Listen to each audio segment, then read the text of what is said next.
So very first thing that we are going to see today is in terms of field of a single phase line without the effect of ground, right? Field of a single phase line without the effect of ground. So let us focus our attention on the diagram that is visible. Please remember that the aim of this study is mainly to arrive at the distribution of electric field surrounding extra high voltage conductors. What is the calculation that is to be done in order to understand the intensity of electric field near the extra high voltage AC conductor? So these first two chapters, they are completely dedicated to impact of electric field, or you may consider electric field, the other way you can call it as a voltage gradient. You can call it as voltage gradient. Okay, electric field. Unit for electric field is volts per meter or newtons per coulomb, isn't it? So volts per meter, you can see voltage per unit distance. That is rate of change of voltage with respect to distance. That is why it is called as a gradient. Voltage changing with the distance, isn't it? And why voltage is changing with distance? Because we are trying to sense the electric field surrounding the conductor. So as we move closer to the conductor, the electric field will become stronger because the distance with respect to the source charge is decreasing. If you remember, the electric field, it is inversely proportional to the distance square for the point charge and inversely proportional to the distance for the line charges. So as we decrease the distance, as we move closer to the source charge, right? As we move closer to the source charge, the electric field will become stronger. So we want to find out what is the maximum electric stress on the surface of the conductor itself. So this complete exercise is meant for this particular study, understanding the impact of voltage gradient on the conductor surface. So first configuration is without the effect of ground, right? Without the effect of ground. The diagram shows one single phase line. One is a line conductor, the other is a neutral. So current will be entering from the line conductor. It will have some charge, positive charge, and current will go through the load and come back through, return to the other conductor. Okay, neutral. So phase and neutral, or line and neutral, it will have a negative charge. At any instant when current flows and it gives a positive charge to one conductor, at the same instant this will go give the negative charge on the other conductor. Then some dimensions, standard dimensions are followed in order to derive the relationship for the electric field, right? So these dimensions are separation between the two conductors. From center to center, it is twice d. Then distance at some point inside the line joining the two conductors, somewhere this point, it is located at x. Okay, this x may be less than twice the as per the requirement where we want to calculate the electric field. And next is the radius of individual phase conductor is equal to rho. This is standard notation, rho. So that's why diameter is twice rho. So this is a simple single phase line. But please see that this is shown without effect of ground, without the effect of ground. So you have to understand that without effect of ground means that it is assumed that these two conductors, these are placed at such a height that presence of ground will not affect the electric field distribution surrounding these conductors. Okay, that is what is meaning of without effect of ground. Because see, ground surface is very large, but the potential on the ground surface is assumed to be zero. But that zero potential surface is not close to this, assuming that these conductors are placed at a very high altitude. So that's why effect of ground is not being considered. So these are two different modes of calculating electric field for transmission line. Without the effect of ground, so simple equation results, and then with the effect of ground, that we are going to see at a later stage. Okay, so you have to remember this, right? So we consider a unit positive charge located at point P at a distance of x, okay, from the center of one of the conductor. So you can see in the diagram, from the positively charged conductor, the distance of point P. This is a general distance. It's not exactly at the center. It is visible as if it is in the center, okay, but it is any distance x, okay. Now we would like to evaluate what is the voltage gradient, what is the distribution, what is the potential gradient, then what is capacitance, and what is the current, etc. Okay, so voltage gradient you can see, or it will electric field. Electric field, we are worried because we are talking about extra high voltage AC and it creates electric stress. So that's why study of field. It can be expressed as E is equal to Q upon twice pi epsilon 0 epsilon R. So generally, if the medium surrounding the conductor is air, then epsilon R value will be equal to 1. This is general equation. Q upon twice pi epsilon 0 epsilon R. Okay. Into 1 upon X. So if you remember the electric field due to the line charge that you have studied in the electromagnetic fields, you will realize that the electric field due to line charge is inversely proportional to the distance. So the expression for that electric field usually with the standard notations was vector E is equal to rho L upon twice pi epsilon 0 rho. Rho is in the denominator. So that rho was a distance from the line charge in case of electromagnetic field that you study. Here you see that the rho has a different meaning. It is a radius. So naturally, when I want to calculate the electric field at a distance of rho from the line charge, so here the distance is now replaced by x. So there are two terms. This is the here you can see this is the first term, okay, and multiplied by 1 by x, and there is a second term, right? So electric field at this particular point P, it will have two components. Please remember that electric field is actually Coulomb's force per unit charge. It is a force. So at this point has two sources. One is the line charge number 1, second is the line charge number 2. I want to find out what is electric field here. So electric field here will be equal to electric field due to first line charge E1, and then plus electric field due to the second line charge E2. So first line charge will be oriented from the source conductor here, okay, up to point P. So this will be E1, right? And the second electric field component will be due to the right hand side conductor. It will be oriented like this. Are you getting it? So at this point, it has got two sources. One is the line charge 1, the line charge 2, and this is located along the line joining these two line charges. So that's why the electric field will be along the same line, and electric field E1 will be from left to right, E2 will be from right to left. Then why there is a plus sign?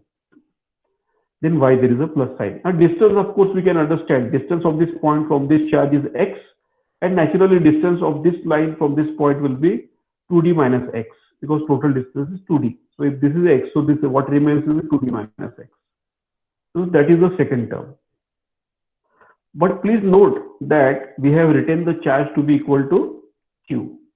So generally, the charge that is the electric field that is happening here, E1, this is a positive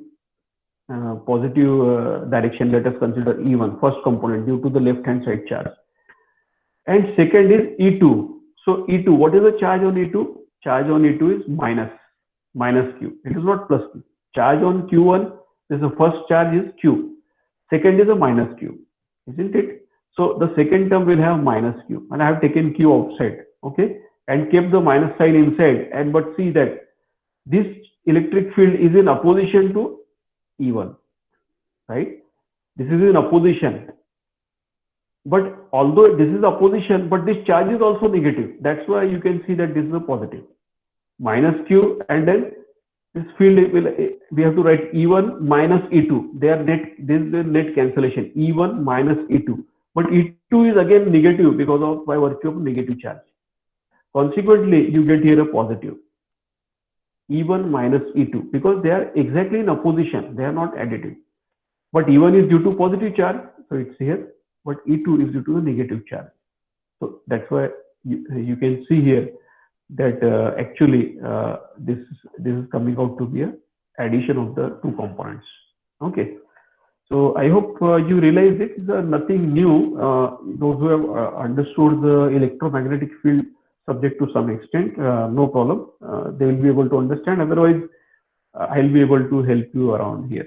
Okay. So we are ready with equation. Electric field is equal to this Q upon twice pi. Now Q is common because charge is the same. What is traveling from here is returning opposite charge. Okay. Epsilon R will be 1 for air, okay, or free space, and 2D minus x is the standard dimensions. I hope you understand this one. Okay. Let us now move ahead to the next slide. Right. Again, for easy understanding, we are carrying forward this particular diagram as we are going to do some simplification in the equation.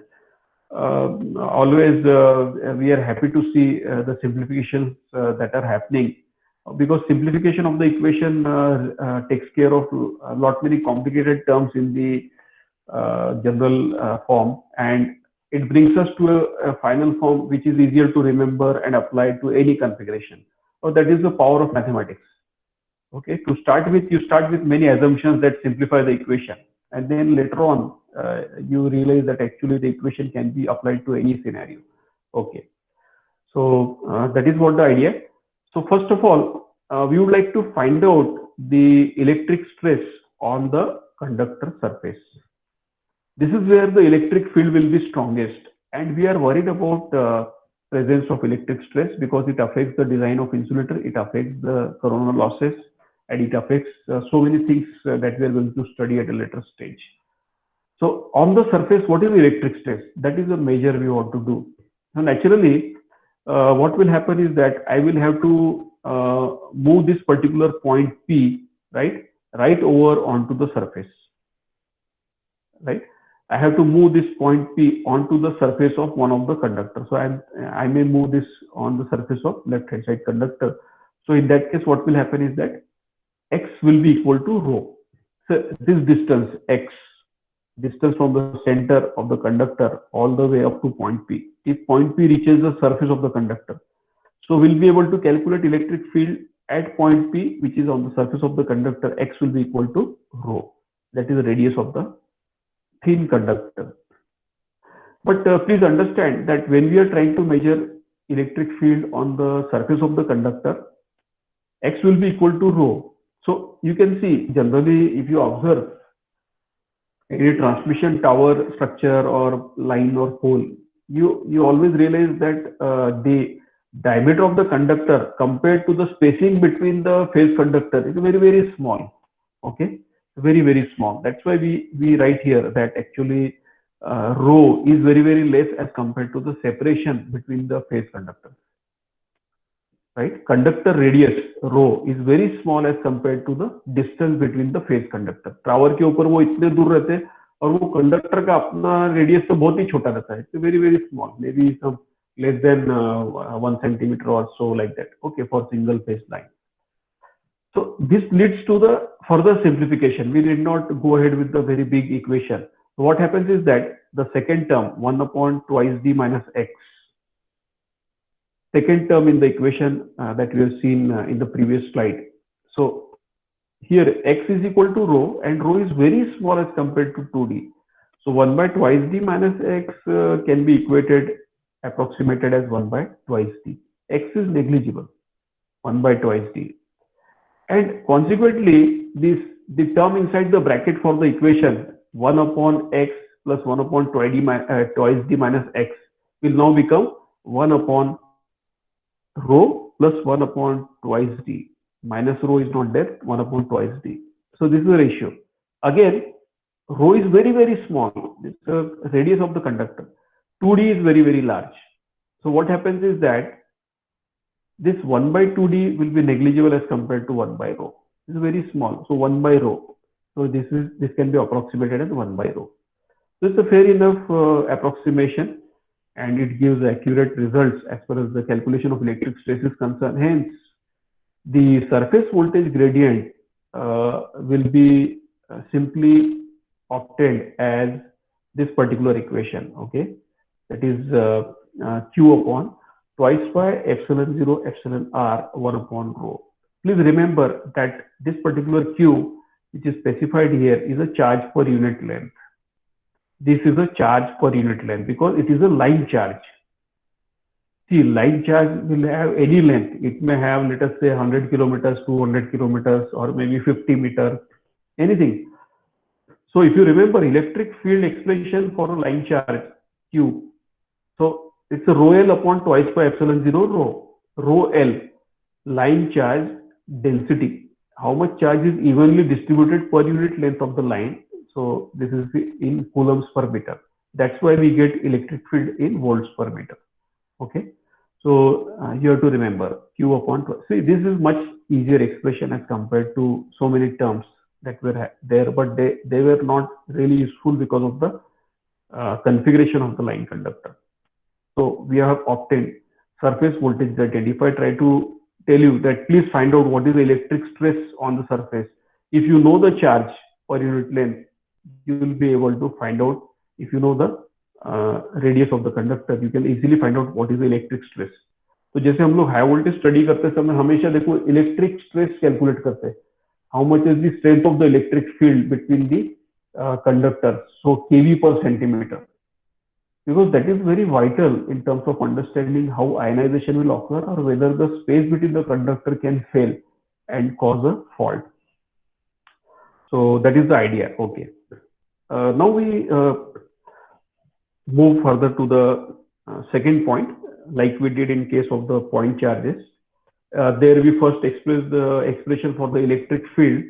Now we would like to obtain the expression for the potential difference between the conductors. Okay, potential difference between the conductors. So these are the two conductors, and we would like to find out the potential difference. So how to find out potential difference? So expression for the potential difference is very obvious, that actually potential can be calculated as work done in moving a unit positive charge under the influence of electric field from one point to another. So let us say I want to move from some point, maybe this point to this point. Okay, or so what happens is that as I move, as I change, so dx, if I move this particular point from, let us say, point 1 to point 2, so what will be the potential difference under the influence of this electric field? What is the potential difference, right? So it is actually defined as E dot dx, integration of E dot dx. So this we have derived earlier also. This we have derived earlier also with respect to the point charge. So we have to integrate in order to find out the potential difference. Okay, potential difference between the 2 points, right? So let us go ahead with the integration part. What you can see here, Q upon twice pi epsilon 0, 1 upon rho. Now, while deriving the potential difference, now I am not initially substituting the simplification that we have used for obtaining the surface voltage gradient. This is applicable for voltage gradient at one particular point, that is on the surface of the conductor. But potential difference, remember, this is surface voltage gradient. This is applicable for one particular point on the surface. But potential difference between the conductors, it can exist anywhere. Okay, so that we want to evaluate. So Q upon twice pi. So that's why with this electric field is substituted in the general form as written earlier in the previous slide, and integrating with respect to distance. So distance, it is changing from rho to twice d minus rho. As we move from conductor 1 to conductor 2, total distance is 2d, okay, and distance on the surface of one of the conductors. So what is the potential difference? Rho to 2d minus rho. We are trying to find out potential difference between the conductors. What is distance between conductor? Twice d. So as we move this point from surface of one conductor towards another conductor, so this is the distance covered. How much is the potential difference? Okay, so integrate that one. E dot dl. This is standard form. This you studied in EMF. Voltage is equal to E dot dl. So this is the equation. Now, of course, we would like to simplify this one, substitute some simplification, and arrive at the expression for the potential difference between the conductors, right? So let us check with that one in the next slide,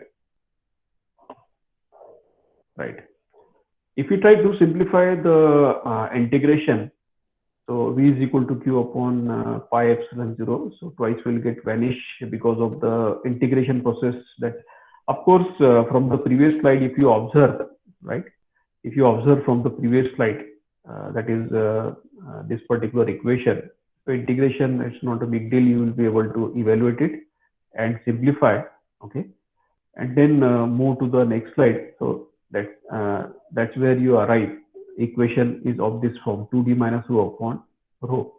Of course, rho being very small compared to 2d, so that simplification is applied here. 2d being very large, so potential difference between the single phase line conductor without effect of ground is now approximated as Q upon pi epsilon 0 epsilon r natural log of twice d upon rho.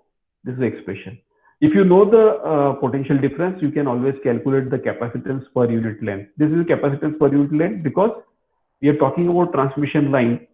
So everything is expressed in terms of per unit length. It cannot be capacitance for the whole conductor as such because charge is per unit length. So capacitance will also be per unit length. C is equal to Q upon V. We substitute the expression for V from here and then do a bit of simplification.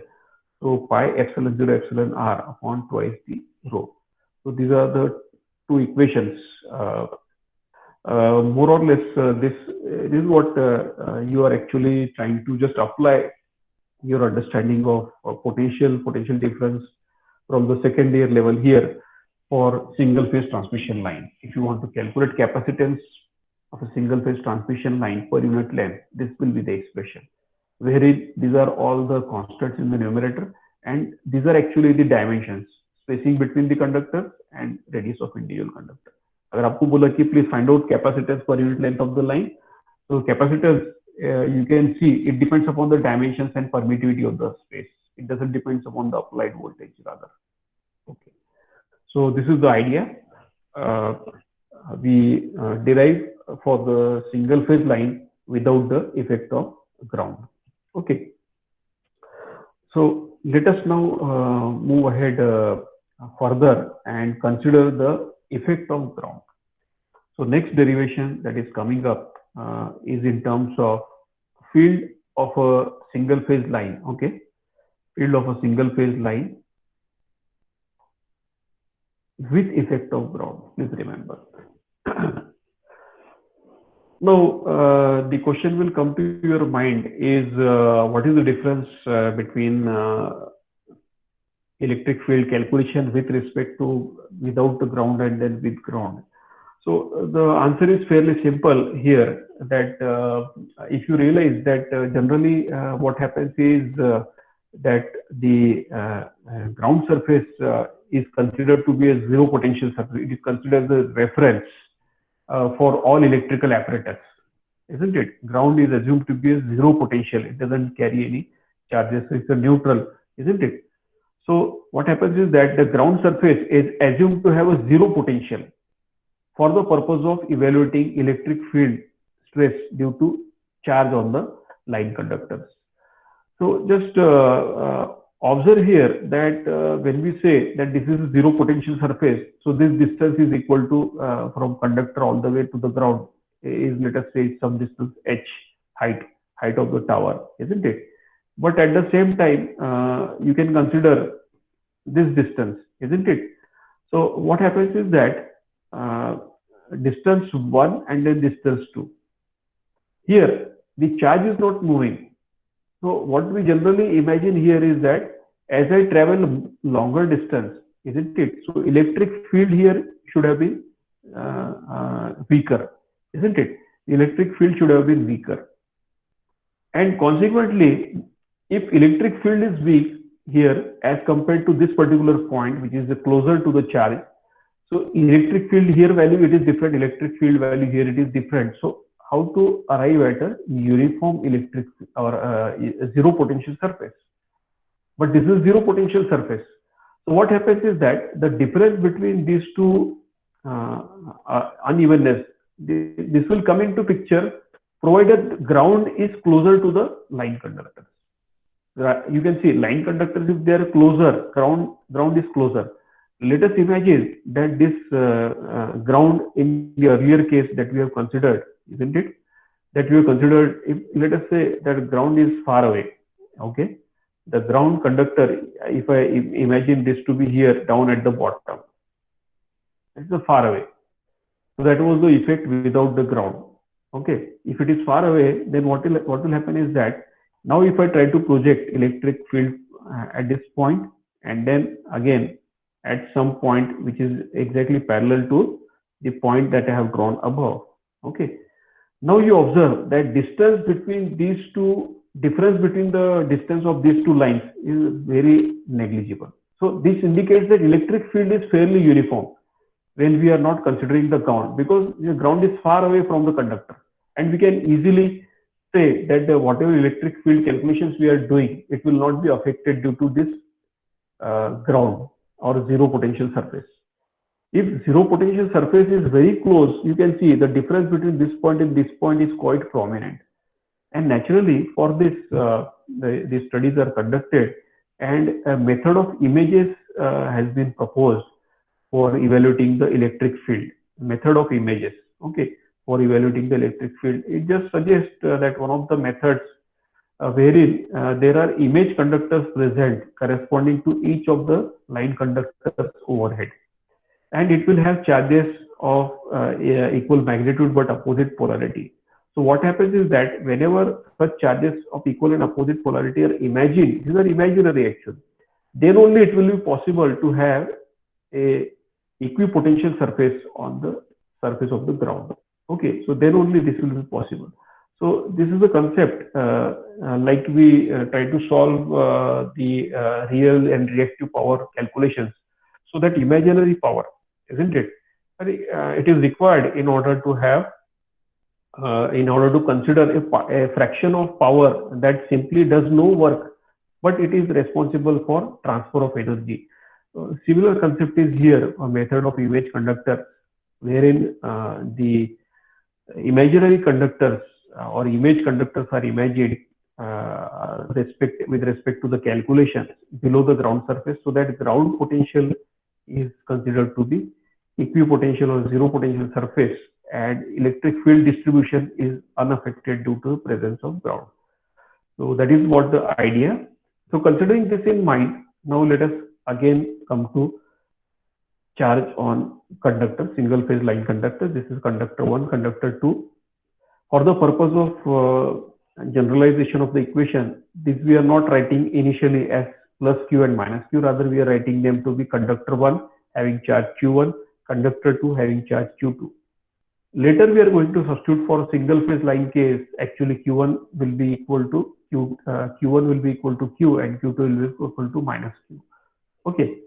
So of course this is per unit length. These are charges of a line conductor per unit length, and their potential with respect to ground, they are represented by this particular term. Okay. So if you remember the calculation of electric potential due to the line conductors in presence of 4 different conductors. Now here this is a, let us say we want to calculate potential on the surface of a point on conductor 1. So there will be 4 influences coming on it.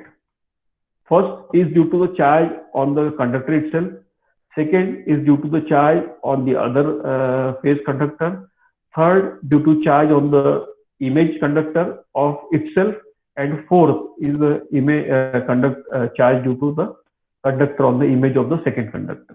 So that's why there will be four terms. You can see here, four terms will be there, and they can be simplified in terms of equation. If you remember, for the line charge, if you try to find out the potential due to line charge, so it has this particular form, q upon twice pi epsilon 0 ln b by a.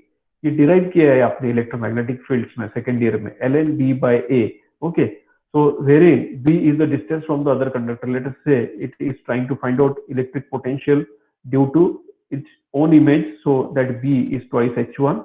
You can see this height is h. This height is shown to be h1, so twice h1 upon rho. So due to the charge on itself, that is a rho 1. Okay, so four such terms. One is due to itself, that is rho 1, and the other three, this particular term, and then you can see I12, A12. What is I? I is the distance from the image of the other phase. So I12. Okay, distance of phase 1 conductor from the image of second conductor. Then the next dimension is A12, distance between the phases, that is separation between the phase conductors, A12. So we are having four terms here as far as the voltage is concerned. When I want to calculate on this surface, so it will have first in the denominator the charge due to distance of its own, okay, from the center, rho 1, then distance from its own image, that is twice h1. Then the second term, it will have distance from the image of second conductor, and then distance from the conductor itself. So you can see the denominator terms, these are due to the conductor and the other phase. The numerator terms are due to the distance from the image conductor. So this is a standard form that can be derived for line charges whenever we want to find out the potential. So potential at point at conductor on the surface of conductor 1, V1 will be equal to Q1 upon twice pi epsilon. So Q1 means charge on the conductor, and it will have opposite charge on its image. So that's why there is a ratio ln twice h minus ln twice ln rho 1. Okay, difference. This will have positive charge and the image will have negative charge. That's why this is a ratio. This is a logarithmic term. It's a ratio. Positive charge and its own negative charge. This positive charge and its own negative charge. That's why this again, it's a ratio. ln first term minus ln second term, adjusted in the form of a ratio. Similarly, the voltage on the second conductor with respect to the ground will have four such terms adjusted in the form of ratio Q1. So voltage on second phase, so it will have due to charge on Q1, so its image and then the conductor itself, I12 and A12. When I'm calculating V1, it will have one component due to its own charge, right? And it will have other component due to the image conductor, due to charge on the other conductor and its image. Own conductor and its image. Similarly, when we calculate V2, it will have two components. One due to its own charge, so conductor and its image, and due to the charge on the other conductor, so image and then the phase. These are the two equations, right? So what we'll do is we'll just stop here.